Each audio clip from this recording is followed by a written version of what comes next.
Hi everyone, thank you so much for checking out this video here on Shows, Style, and Spirit. I am Ebony, and as you can see from the title of this video, we're going to be talking about TD Jakes and Oprah Winfrey. They were together when they spoke out concerning the rumors that they have attended, some of Diddy's parties. So before we get into what they said, I ask that you please hit the like button on this video and please subscribe to the channel. And everything that I'm saying in this video is alleged and just my opinion.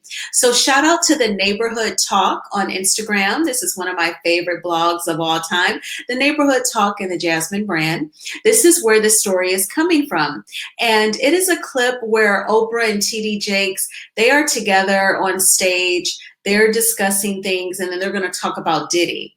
And then I want to give my commentary. So I'm going to go ahead and mute my mic so that there's no audio. Please hit the like button. Thank you.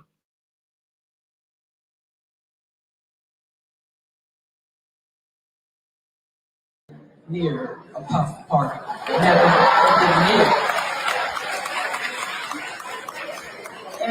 And anybody who knows me knows if there is a party, I'm the first one out. Right. I'm the first one out. But people love salacious Yes. stories. Yeah. They love salacious stories. You can tell them stories about you feeding those girls in South Africa. They don't want to hear about that. They don't want to hear about that at all. If you tell them about Puffy's biceps, they want to follow you all the way around the world. And I think it's because we have become so engrossed in other people's lives to keep from having our own. We are drunk off of things that don't matter to distract us from the things that do matter. This evening, yes. Yeah, you understand what I'm saying? I know. And if you watch the timing of it, the intoxicant always comes out while something big is happening that we need to be paying attention to. And we pay it no attention because we are engrossed in counting up something that is salacious and not true. You're not true. And I stopped by Puffy's house for 30 minutes to say happy birthday to him during the day at 2 o'clock with staff people. And out of that came a love affair and all kinds of stuff that I have never seen. You too? Yes. Yes. We were sharing the same. Let's get your finger on there. You can't fight it. You can't fight it. You can't sue it down. You can't tear it down because of a small law that is included in the way that our laws are written right now. And our people don't know that. And not only do they not know it, they help spread it. Absolutely. They help spread it. They help spread it. Now, I'm almost 70 years old. What do I look like? And I am a grandfather. What do I look like at this late day? But that's the kind of world that we're living in. First of all, I have never been near a puff party. Never been near. And anybody who knows me knows if there is a party, I'm the first one out. Right. I'm the first one out. But people love salacious stories.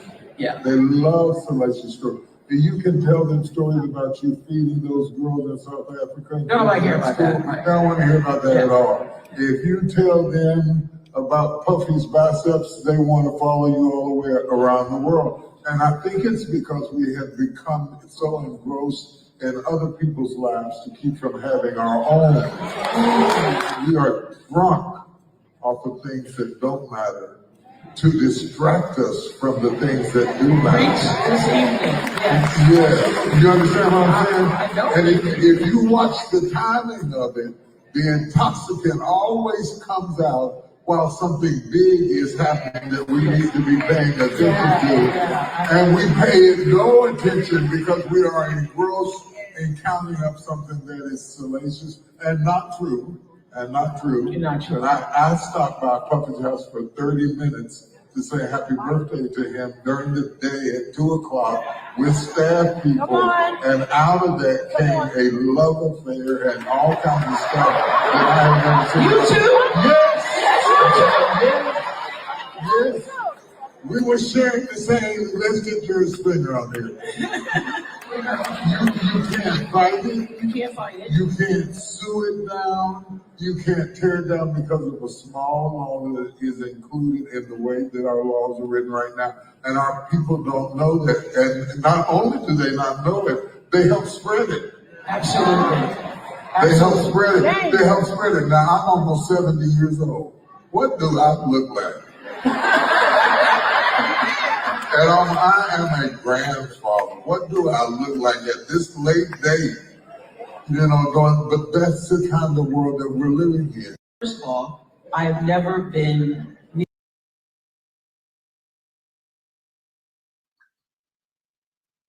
Okay, y'all know I like to play it twice for you. So, Oprah and TD Jakes, I don't know what this event is. I'm sure if any of you are in Texas, you may let me know if it was some sort of special service that was held yesterday or sometime this week, with TD Jakes and Oprah kind of doing almost like a panel or roundtable discussion.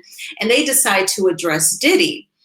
The alleged association with Diddy and attending his, his freak offs, his parties. So they are denying that. Oprah says she's never been near a Diddy party.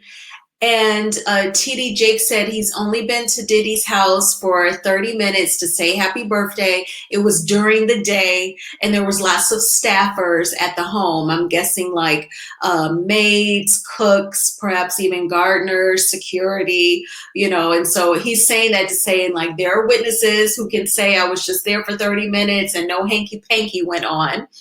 And what I thought was an interesting choice of words was, they were saying that people wouldn't want to hear about her feeding the kids in South Africa. He said, but if you mention Diddy's biceps, they would follow you all over the world. So like, hopefully nobody makes any memes or any funny videos of him saying Diddy's biceps. I'm sure it was just him making the point, like Diddy's biceps can sound salacious or sensational. So, I mean, do people like juicy stories, celebrity gossip, the tea? Absolutely. That's why we have a whole array of reality TV shows to choose from, right? That's why reality TV shows have been in existence since the late 80s. I was like 9 when The Real World first started airing on MTV. So yeah, people are into that. But I also like to hear about what Oprah has done for the kids in South Africa, her getting them clean clothes, the girls a baby doll, the boys a soccer ball. I remember that. And she was saying how, I flew way on the other side of the world. I give all these kids in this village, these clothes and these toys. And all they wanted to know was, they said, you're from America. Do you know Britney Spears? Like they just, they were kids. So I remember that. And I remember when Oprah was honored at an arena in Illinois for her philanthropy, and all the people who had ever gotten an Oprah Winfrey scholarship, they all marched. She stood in the middle of the arena on like this round stage, and it was dark in the arena, and all of the students or even, graduates who had an Oprah Winfrey scholarship, they were all like holding a candle. And oh my gosh, it was like hundreds of people, and they all marched in, and she was crying. And it was a lot of Black people, a lot of Black men, because we all know that she's donated in the millions to the Black colleges. And, they made a video montage. They were like, I graduated from such and such, and thank you, Oprah. It was like so many people. It was so touching, very inspiring. So Oprah and Bishop TD Jakes, I like to hear about that too. I try to achieve balance. I want to hear the tea, and then I also want to hear the inspiring things. I love it. I love to see a professional, articulate Black person. I love it. They can command the English language, and they are handling business and representing for the community, for the race. So I love to hear the great stuff that you are doing, the philanthropy, the helping people improve their lives, especially through education and giving to those in need. But I think that, I know for whatever reason, they felt like they had to address it. it's not very often that we hear Oprah Winfrey and Bishop T.D. Jakes address anything that's been said about them. Oprah has come off to never care when people would call her an Oreo. When I was a kid growing up, people felt like, Oprah pandered to the white people. And, they would say her and Gail are gay. One of my brother's ex-girlfriends, she was convinced, right? And one of my sisters, she used to always kick it in Chicago for the weekend because Detroit and Chicago, if you don't stop, it's just a 4-hour drive. If you do stop, it's like 5 hours. And sometimes we would go to the outlet mall in like Michigan City, Indiana, and do a little shopping and stuff. But anyway, she said one time she went to Chicago for the weekend and there was a restaurant. I don't know if it was called the Oprah Winfrey Restaurant. It was like her name, like she was the face of it, but there was also like another owner or something. And my sister said Oprah like chit chatted, made small talk with all of the white people that sat at the tables and skipped all the blacks. So that is something for her that's definitive. That was like an impression about Oprah. You know what I'm saying? But Oprah seems to have never cared about if black people thought she was like an Oreo and just cared about pleasing whites. She never cared about that. Does she might care how she physically looks to people, her weight? She may not really care if you or I thinks that she's overweight or unattractive. I think that that's something that matters to her, just her own opinion of herself. But she's a billionaire. Is she the first black female billionaire? I know the first female millionaire period was Madam C.J. Walker. Regardless of race, she's the first female millionaire. But Oprah's a billionaire, highly successful, articulate, respected in a lot of circles, at least the journalism circle, right? So I find it very interesting that she's addressing her alleged association with Diddy parties. And, she and TD Jakes are speaking on it together. Do I think that they planned the event for them to speak together just to address Diddy? Absolutely not. But do I think once they realized that they were connecting together at this event, let's just go ahead and address this so that it can hit the blogs and we can be done with it? Yeah, I think that they did decide to go ahead and do that. I used to love Bishop T.D. Jakes. I would purchase his books. I remember I had this book that he wrote called Faith, Family, Finances. Faith, Family, Finances. It was a great book. And I was like on my second time of reading it when my family, we like went down south to visit our cousins and I like left it at my cousin's house in Georgia. And she was like, do you want me to mail it to you, Ebony? And I was like, no, that's okay. And I should have said yes. I was so goofy. But that was like a great book. But I do feel a way about Bishop T.D. Jakes because it's been at least a year. I don't think it's been 2 years. It's been at least a year since I think he was in church talking about, women having masculine energy. No, women acting like men. He didn't say masculine energy. Women acting like men. And excuse me, women have to. If a single woman owns a home, like I have to hire the contractor and pay them if they do the landscaping. If something goes wrong and I have to call a plumber, I have to select a plumber and hope that they're not shady and pay them.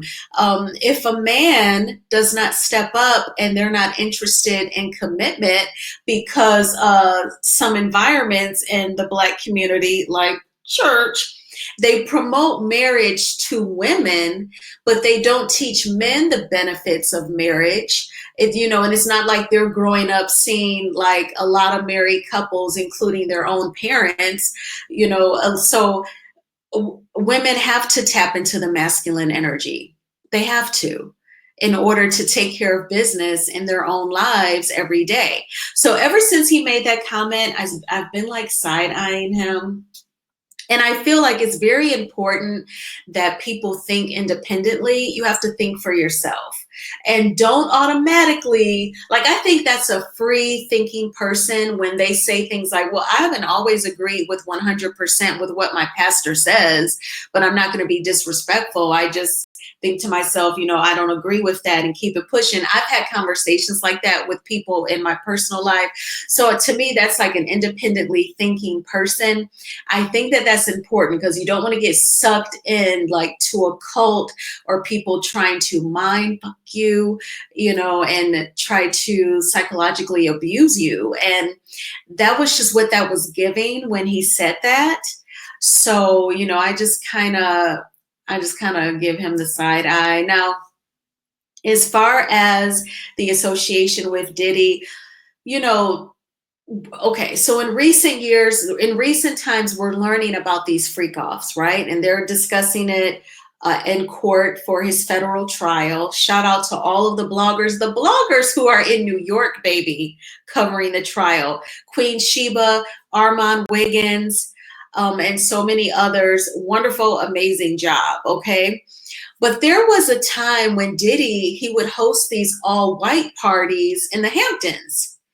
And they would make like the magazines, like Vibe magazine would always feature Diddy's white parties.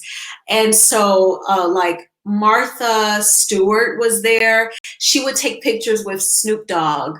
Like, it would be people from all industries, all walks of life attending these Diddy parties, the all white parties. It would be Labor Day weekend at the Hamptons. I'm saying all that to say, it's not totally out of pocket that Bishop T.D. Jakes will go to Diddy's house and stay for 30 minutes. He let it be known it was during the day, and lots of staffers. But if Bishop T.D. Jakes wanted to stay a little later, I don't think there would be anything wrong with that. Now, there's also pictures of the all-white parties with like J-Lo and Diddy, and rest in peace to baby girl Aaliyah. And like they would be kicking it in a bed. I think the bed was a part of the decor for the parties. It would be huge, huge beds that multiple people can just lay in, and they would take pictures. And I still, that was the all white party. So I don't think that was anything that got into possibly law breaking, but I don't think it's totally weird that Bishop T.D. Jakes would be at his house and wishing him a happy birthday. I guess he just, wasn't up to partying, but he did want to attend. I don't know. I don't know. Now, we know that he's in the middle of a lawsuit. He's countersuing against the gentleman that was saying that he was violated allegedly by Bishop Jakes, and Bishop Jakes is definitely fighting back. The young man was interviewed by Larry Reed right here on YouTube. And so I think that lawsuit is also a part of the reason why Bishop T.D. Jakes wanted to address this at this particular event with Oprah. And I think that they're kind of each other's leg to stand on while they talk about it, because it is awkward and it is weird and it ain't cute, especially for a bishop. So I think that they're also kind of there as each other's support system as they talk about it. And then they're probably paying attention to the trial. I'm sure the journalist in Oprah is making her read up on it each day. Gail, being a news anchor for CBS, I'm sure she's on the details, and she's probably updating Oprah. So that was probably urging both she and Bishop T.D. Jakes to speak up about it. But I thought it was very interesting, and I definitely wanted to share it with you all. What do you think about Bishop T.D. Jakes and Oprah Winfrey speaking on their disassociation having nothing to do with a Diddy party? Do you buy it? Do you find it very telling that they would even address it, period? Thank you so much for checking out this video. I always appreciate the support. Please hit the like button on this video, and please subscribe to the channel. I hope that you all are having a fantastic weekend. This morning, I got up and I saw the animated film Elio. It was good. It was cute. It was funny. It was about aliens, and Zoe Saldana. She plays the adult that's in this child's life. And it was a good story. It was great. I liked it. Then after that, I went to the gym, and it's super hot. So after the gym, I actually went to the park to do some more walking, get some more steps in, get some vitamin D because the sun was shining and yo, it was hot. So I'm on like my third bottle of water. So stay hydrated, okay? That is very, very key. It feels good to be in the house. I was very happy to make this video for you all. Now I'm gonna go back out because I do love the outdoors. It does calm me, it makes me happy. So I'm gonna go back to the park, and I'll probably call someone who's like a mother figure to me, see how she's doing. But I hope that you all are having a great Saturday, and I will talk with you all soon. Take good care. Bye.